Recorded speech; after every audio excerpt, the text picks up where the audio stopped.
Hey, what's up, guys? I'm going to be doing a movie review of Wes Craven's New Nightmare. It was written and directed by Wes Craven and it stars Robert Englund, Heather Langenkamp, Miko Hughes, and John Saxon. The story, it starts out where it's on a film set and Wes Craven is directing a new Nightmare on Elm Street film, and Heather Langenkamp is playing herself, and she's behind the scenes and she's watching as the film is being made. And her husband Chase is a makeup artist, and he designed a new metal-bladed Freddy glove that's in the film. And her son is behind the scenes as well. His name is Dylan, and Chase, he's touching the glove, and the glove kind of, moves, and it cuts his fingers. And they think maybe it's a malfunction, but then it comes to life, and it starts killing people on the set. And it's about to kill Chase, and then Heather wakes up. It was actually a dream, and there's an earthquake at their home, and Heather, Chase, and Dylan run downstairs, and the earthquake stops, and Heather notices the cuts on Chase's fingers, and she thinks it's because of the dream, but Chase says it was because, it was just because of the earthquake. But Heather's been having, a lot of phone calls of somebody, sounding like Freddy and saying certain lines from the films.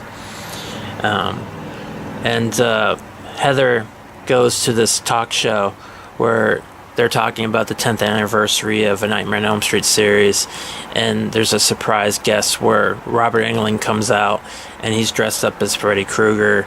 And later on, Heather goes to New Line Cinema, where Bob Shea, the producer of the films, he asked her if she would like to be in a new Nightmare on Elm Street film that Wes Craven is writing and directing. But she declines, and she says no because of personal reasons, and because she has a family now. But then Chase gets killed, and when Heather goes to the morgue, she looks at his body, and she sees that there's claw marks as in his chest, and it looks like it's from Freddy's glove. So Heather talks to Wes Craven, and he tells her that Freddy has now come out of films and into their reality, and he's trying to make their reality into a Nightmare on Elm Street film. So Heather is starting to become Nancy. She's got the gray in her hair, and she's starting to say certain lines from the films, like screw your past, and stuff like that. So and the only way you can stop Freddy is to make another film, or to keep the story alive. And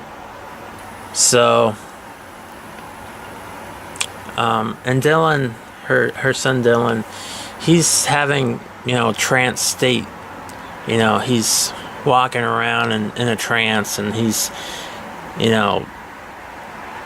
saying certain lines from the films, and he's kind of like trying to attack Heather, with knives. He's got like knives, taped up on his fingers, like kitchen knives. And she takes him to a hospital, and they think Heather is being a bad parent, and she's making him watch these films, and she's saying she's not, and they want to take Dylan away from her. And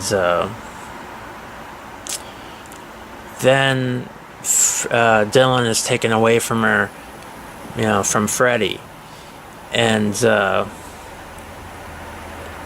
he's taken to a dreamscape ruin where Freddy lives, and he's held captive there. And Heather takes these sleeping pills, and then she goes into this like waterfall, and he goes straight down to this dreamscape ruin.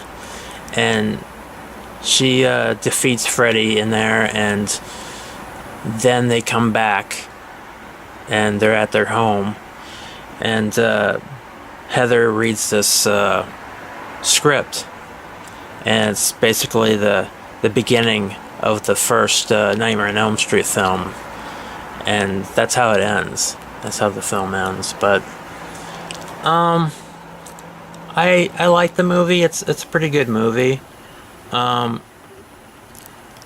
can't say that it's better than 1 and 3, but I would say 1, 3, and New Nightmare is probably the best in the series, in my opinion. New Nightmare is a good bookend to the series.